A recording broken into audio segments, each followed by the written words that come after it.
Recording number 3. Master ఈకే వ్రాసిన పురాణ పురుషుడు అనేటటువంటి గ్రంథం మనం చదువుకుంటూ ఉన్నాము. ఇప్పుడు 3rd చాప్టర్కి వచ్చాము. వైశాఖ మాసపు గ్రీష్మాతపముల మధ్యాహ్న కాంతులలో హస్తినాపురము పైనున్న ఆకాశము నిప్పంటుకొనుచున్న నీలపట కుటీరము వలె ఉన్నది. మహత్తరమైన ఆకాశపట కుటీరమును నిల్పుటకు పోటీ పెట్టిన 4 మహాశిల్ప స్తంభముల వలె రాజభవన గోపురములు నిలబడి నింగిడొక్కలలోనికి సూదుల వలె గుచ్చుకొనుచున్నవి. గోపుర శిఖరాగ్రములపై ఉన్న బంగారు కుంభములపైని సూదుల వలె కాంతులు మధ్యాహ్నపు మండుటెండలో మిలమిలలాడుచు కరగిపోవుచున్నట్లున్నవి. గోపుర శాత కుంభముల నుండి మధ్యాహ్న వేళను తెలుపు నగారా మ్రోతలు నలుదిక్కులలో గర్జించుచున్నవి. దక్షిణ గోపురమున సింహము, పశ్చిమ గోపురమున గృధము, తూర్పు గోపురమున వృషభము, ఉత్తర గోపురమున కుంభము ధరించిన నరుడు ప్రాకారమునకెదురుగా సింహద్వారముల పైన చెక్కబడి ఉన్నవి. ఒక్కొక్క సింహద్వారమునకు ముందు ఇరుదెసల మదపుటేనుగులు నిలబడి ఘీంకరించుచున్నవి. వాని వీపులపై నిలిపిన రాండోళ్లు భాంకారములు చేయుచున్నవి. ద్వారముల కడ పెద్ద ఈటెలు ధరించి నేత్రహస్తులు అప్రమత్తులై కవచములు ధరించి కంచు విగ్రహముల వలె నిలబడి ఉండిరి. రాజప్రసాదము చుట్టూను 2 తాటి చెట్ల ఎత్తున నిర్మింపబడిన ప్రాకారము 10 అడుగుల మందము కలిగి భూమికి రక్షగా నిలబడినట్లు మహావైశాల్యము చెంది ఉన్నది. ప్రాకారము చుట్టూను 100 అడుగులు వెడల్పు గల కందకము తెలియని లోతులు గలది అయి ప్రవహించుచుండును. అందు కొన్ని 100 పెంపుడు మొసళ్ళు నోళ్లు తెరచుకొని తేలుచూ మునుగుచూ ఈదులాడుచుండును. వానికి నిత్యము ఆహారము పెట్టి పోషించు పరిచారకుల కుటుంబములు కలవు. రాజప్రసాదము లోపలి భవన భాగములన్నీయు శిల్పచిత్ర కళామయములు. ద్వారములకు ఇరుపార్శ్వముల యందును పూర్వరాజవంశముల చరిత్ర చిత్రముల శిల్పము చేయబడిన ఏనుగు దంతములు అమర్పబడి ఉన్నవి.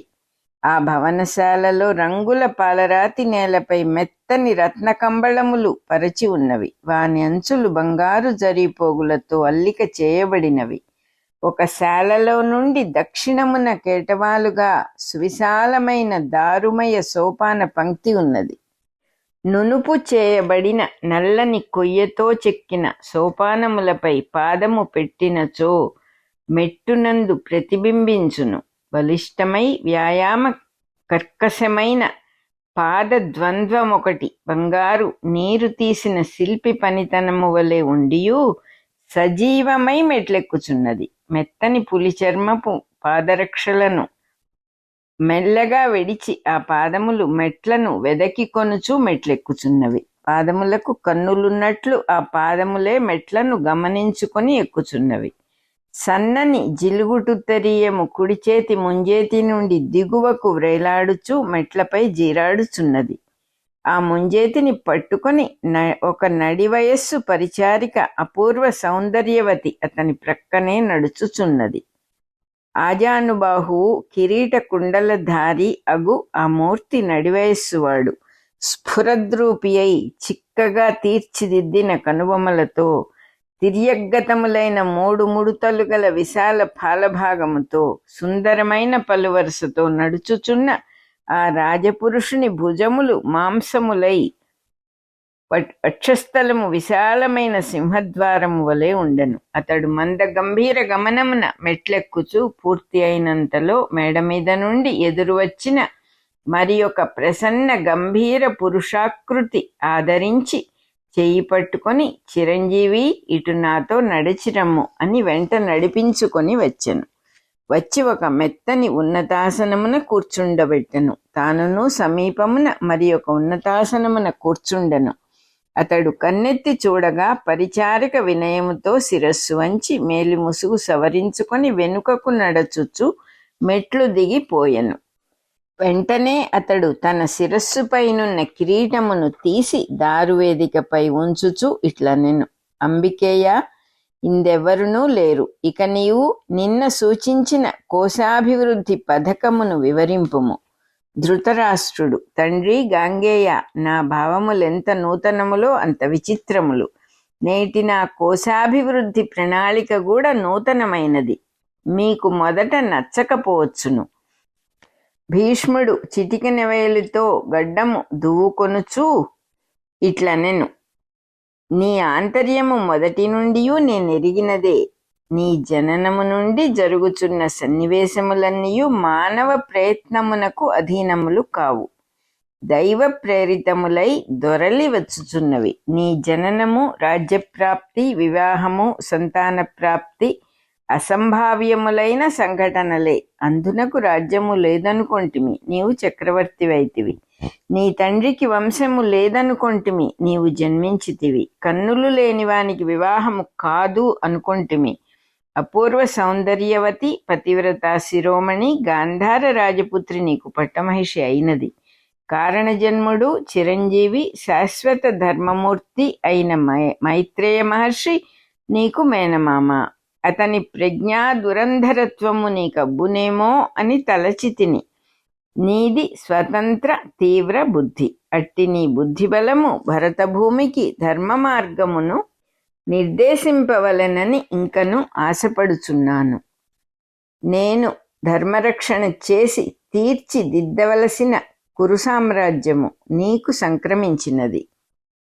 దానికి నేను సంతోషపడునట్లుగా నీ కోశాగార వృద్ధి ప్రణాళికను వివరింపుము. చేతి వ్రేళ్లతో తడిమి ఉత్తరీయమును సవరించుకొనుచు ధృతరాష్ట్రుడు ఇట్లనెను, తండ్రి, నా ఈ మార్గములు పూర్వమెవ్వరునూ సంతరించినవి కావు. మొట్టమొదటగా హస్తినయందలి మహాధనికులగు వణిగ్వరులపై పన్నుల అధికారులను పంపి భయపెట్టి తిని. దానితో కాళ్లబేరమునకు వచ్చిన ఆ వణిగ్వరుల సువర్ణ సంపదలో సగము ప్రభుత్వము వశపరుచుకొనినది. నూతన యంత్రాగారముల వాణిజ్యమును ఆ వణిగ్వరులకు వాగ్దానము చేయించి తిని. వాణిజ్య నూతన భవన నిర్మాణములకై వారికి నగరములందు గ్రామములందు గల భూములను కర్షకుల చేత పురజనుల చేత విక్రయము చేయించి తిని. దానితో వాణిజ్య నిపుణులపై ప్రజలకు అసంతృప్తి అంకురించినది. స్వాధీనము చేసుకొనిన సువర్ణములలో 4వ వంతు ఆ ప్రజలకు పరిహారముగా ఇప్పించి తిని. దానితో వారికి రాజభక్తి పెరిగినది. కొలది సంవత్సరములలో వాణిజ్యము ప్రభుత్వము చేతిలో ఉండును. భీష్ముడు, కొలది సంవత్సరములలో అనగా నీ జ్యేష్ఠపుత్రుడు రాజార్హుడగుసరికి అని నీ పరిగణనము కావచ్చును. ధృతరాష్ట్రుడు, నా తమ్ముడు పాండురాజు పుత్రుడు జ్యేష్ఠుడు కదా, ఎవరి భవితవ్యం ఎట్లున్నదో దానికేమి? నేను ధనాగారమును వృద్ధి చేయుట రాజ్యక్షేమము కొరకే అను నమ్మకము మీకు కలుగలేదా? భీష్ముడు, రాజ్యక్షేమము కోరినవారు వణిగ్వరులను ప్రజలను మోసపుచ్చుటకు అవకాశము లేదు. నీ వెనుకనున్న కాలమే నిన్ను నడిపించుచున్నది. నీ ప్రణాళికను ఇంకనూ వివరింపుము. ధృతరాష్ట్రుడు, ఇంతవరకు పాడి పంటలను అనుభవించుచు గ్రామ ప్రజలు సర్వస్వతంత్రులుగా తమ సంపదకు తామే ప్రభువులై వ్యవహరించుచున్నారు. తేరగా సుఖములను అనుభవించువారు ప్రభుత్వమునకు విధేయులగుట ఎట్లు? మన పూర్వ పరిపాలనా విధానమున పశుపాలక కర్షక జనముల నుండి పన్ను గ్రహించుట ఎందులకో అశ్రద్ధ చేయబడినది. ఇక వారిపై ప్రభుత్వాధికారం ఎట్లు పనిచేయును? కనుక గ్రామములలోని పశుగణముల పాలకులకును కర్షకులకును పన్నులు విధించి తిని. దానిని సేకరించుటకై గ్రామముల యందు నూతనాధికారులను నియమించి తిని. వారిపై అధికారము నగర రక్షకులకు ఒప్పగించి తిని. భీష్ముడు, నీది బహుముఖ ప్రజ్ఞ. దీనితో గ్రామాధికారులకును గ్రామ ప్రజలకును భేదము పుట్టును, అభియోగములు ఎక్కువగును. దాని కొరకై నీవు న్యాయస్థానముల సంఖ్యను పెంచగలవు. ప్రజలు నీచే కుటిల తంత్రమున సుశిక్షితులు కాగలరు. ధృతరాష్ట్రుడు, మీరు నన్ను అపార్థము చేసుకొనుచున్నారు. ప్రజలకు సౌకర్యములను పెంచుటకే కదా ఇన్ని ప్రణాళికలును. గ్రామములయందు నగరములయందు బాటలు, చెరువులు, తోటలు, విద్యాలయ భవనములు, సమావేశ భవనములు నిర్మాణము చేయబడును. భీష్ముడు: దాని కొరకు నిర్మాణ శాఖ ఒకటి స్థాపింపబడును. అందలి అధికారులు ప్రజలను దోచుకొని తిందురు. సజీవులైన ప్రజలను దోచి నిర్జీవములైన మహాభవనముల నిర్మాణము చేయుట ప్రజలకు క్షామకరమే గాని క్షేమకరము కాదు. ఆశ్రమ జీవితమున, గ్రామ జీవితమున ప్రజలు విద్యాసంపన్నులై పాడి పంటలను సేవించినచో ద్రవ్యమునకు తక్కువ వినియోగము, సంపదకు ఎక్కువ వినియోగము కలుగును. నిర్మాణ శాఖ ప్రబలుట వలన ద్రవ్యమునకు ఎక్కువ వినియోగము, సంపదకు తక్కువ వినియోగము కలుగును. సంపదపై ఆదరము తగ్గును, ద్రవ్యముపై ఆశ పెరుగును. దానితో నరశక్తి కన్నా ద్రవ్యశక్తి ఎక్కువగును. ప్రజలమ్ముడు పోవుట నేర్చుకొందురు. ఇంతవరకు కాలచక్రము నీ రూపమున దొరలి వచ్చుచున్నది. కానిమ్ము, కాలచక్ర భ్రమణము చక్కదిద్దు భగవంతుడెవడైన దిగిరావలసిన కాలమాసన్నమైనది. కనుకనే కాబోలు మధురాపురాధీశ్వర కుమారుడగు కంసునకు ఆకాశవాణి వినిపించినది. అతని సోదరుని పుత్రిక దేవకి అష్టమ గర్భమున జన్మించువాడు అతనిని సంహరించునట. అష్టమ గర్భ సంభూతుడుగా అంతర్యామి అయిన పురాణ పురుషుడు దిగివచ్చునని మీ తాత పరాశరులు ఒక పొడుపు కథ చెప్పినట్లు జ్ఞాపకము. ధృతరాష్ట్రుడు: పెద్దల మాటపై మాకును గౌరవమున్నది, కానీ మా సందేహము తీర్పని వాక్కులను నేను గౌరవింపజాలను. అంతర్యామి పురుషుడని ఒకడుండుట సత్యమైనచో అతడు సకల సృష్టి స్వరూపుడని వేదములు ఘోషించుచున్నవి. వేదములను ప్రమాణముగా నమ్మినను అతడొక గర్భమున దేహముతో జన్మించునను మాటకు ప్రమాణము లేదు. భీష్ముడు: అయినచో ఈ జీవులందరూ ఎచ్చటి నుండి పుట్టుచున్నారు? వారి తల్లిదండ్రుల నుండి. భీష్ముడు: వారెచ్చటి నుండి పుట్టుచున్నారు? ధృతరాష్ట్రుడు: వారి తల్లిదండ్రుల నుండి. కామము హేతువుగా తల్లిదండ్రులకు బిడ్డలు పుట్టుచున్నారు. ఇట్లు హేతువు కనిపించుచుండగా హేతువు లేని వాదమును అంగీకరించుటకు నా మనస్సు ఒప్పదు. భీష్ముడు: పోనీ నీవు చెప్పినదే సత్యము అనుకొనుము. అయినను ఎవరి దారాపుత్రులపై వారికి మమకారములుండును గదా. వారిని పరిపాలించు అధికారము నీకెవరిచ్చిరి? ధృతరాష్ట్రుడు: ఎవరి మమకారమే వారికి అధికారం ఇచ్చును. భీష్ముడు: నీ దారాపుత్రులపై మమకారము నీకు అధికారం ఇచ్చినదందువా? నీకు అధికారం ఇచ్చినది నా రాజ్య పరిత్యాగము. నాకట్టి మమకారము లేదు కనుక నీవిట్లు పొరబడుట సాధ్యమైనది. నా రాజ్యమును నేను మరల స్వీకరించి పరిపాలించినచో నీవేమి చేయగలవు? తల్లి సత్యవతి ఇంకనూ జీవించియే ఉన్నది. ఆమె మాటలను పెడచెవిని పెట్టి తిని కాని రాజధర్మమైన ప్రజాక్షేమమును నాడు గ్రహింపలేకపోయి తిని. అప్పటి నా కుర్రబుద్ధికి తల్లిగారి ధర్మదర్శనము అంతుపట్టలేదు. ధృతరాష్ట్రుడు: ఇప్పుడు చేయి దాటిపోయినది. తండ్రి, నేనరిగిన ఒక సత్యమును వివరించదను వినుము. అధికారం ఒక్కమారే నరుని వరించుటకు వచ్చును, చేయి జారిన వానికిక అందదు. భీష్ముడు: అధికారం ఒక పాత్రతగా బాధ్యతగా గమనింపక చేజిక్కిన అవకాశముగా ఆశపడు.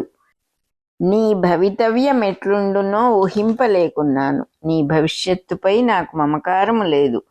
కానీ నేడు దేశ భవిష్యత్తు నీ భవిష్యత్తుతో పీఠముడి పడినది. దానిని త్రెంపుటకు పురాణ పురుషుడే దిగిరావలెను. నాయనా అంబికేయ, జీవులలో అంతర్యామి అయిన పురుషునకు కనులును చెవులును లేవని భ్రమపడుచున్నావు. వానికి లేని మనస్సు ఇంద్రియములు నీకెట్లు సంక్రమించినవి? వానిది కాకుండా రాజ్యము నీదిగా ఎట్లయినది? అందరిలో అన్నిటిలో ఉండి చూచుచున్నవాడు ఆవశ్యకములైన దేహములతో సమయము వచ్చినప్పుడు దిగివచ్చి ధర్మరక్షణము చేయునని మరువకుము.